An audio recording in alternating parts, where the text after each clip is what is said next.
এক গ্রামে এক কামার ছিল।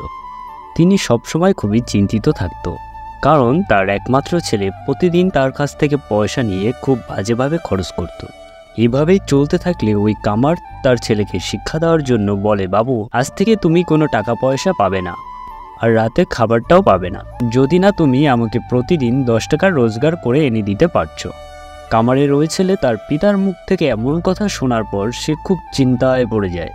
কি করে সে প্রতিদিন 10 টাকা রোজগার করবে? তখন তার মাথায় একটা বুদ্ধি আসে। সে তার মার কাছ থেকে 10 টাকা নিয়ে প্রতিদিন তার বাবাকে দিত, আর তার বাবা সেই 10 টাকা নিয়ে আগুনে পুড়িয়ে দিত তারই সামনে।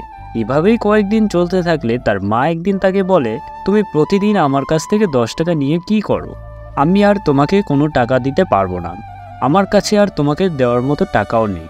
যুবক ছেলেটি তার মার মুখ থেকে এমন কথা শোনার পর সে আবার খুব চিন্তায় পড়ে যায়।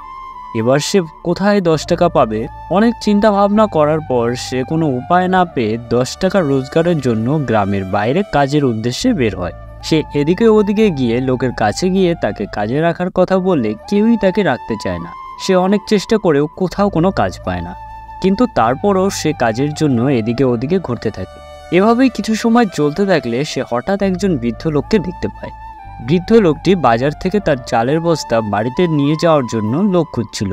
ওই যুবক বৃদ্ধ লোকটিকে গিয়ে বলে, আমি আপনার এই বস্তাটি বাড়িতে পৌঁছে দিতে পারি, কিন্তু তার পরিবর্তে আমাকে 10 টাকা দিতে হবে। লোকটি তার এই প্রস্তাবে রাজি হয়ে যায়।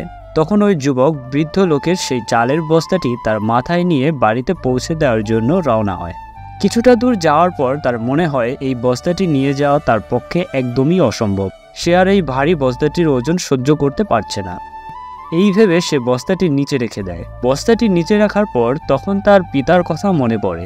যেভাবেই হোক তাকে 10 টাকা রোজগার করে দিতে হবেই। তখন সে আবার সেই বস্তাটি তার মাথায় তুলে নিয়ে ওই বৃদ্ধ লোকটির বাড়ি পৌঁছে দেয়। তখন ওই বৃদ্ধ লোকটি তাকে খুশি হয়ে 10 টাকা দেয়। এরপর ওই যুবক ছেলেটি সেই 10 টাকা নিয়ে তার পিতার কাছে দেয়।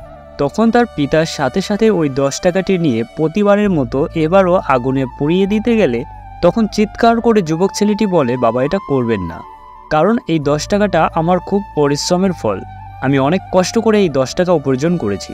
তখন তার পিতা বলে, আমি এই জিনিসটা তোমাকে বোঝানোর জন্যই এমন শাস্তি দিতে বাধ্য হয়েছি। তুমি এবার বুঝতে পারলে যে টাকা উপার্জন করা কতটা কষ্টকর, আর তুমি প্রতিদিন আমার কাছ থেকে নিয়ে যেভাবে টাকা জলের মতো খরচ করতে, আজ সেটা বুঝতে পারলে যে টাকার মর্ম কতটা।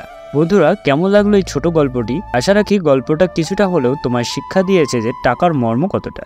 তাই বন্ধু, টাকাকে সঠিকভাবে খরচ করো, কখনোই এই গল্পটি ছেলেটির মতো বাজেভাবে টাকা খরচ করো না। ধন্যবাদ সকলকে শেষ অবধি সঙ্গে থাকার জন্য।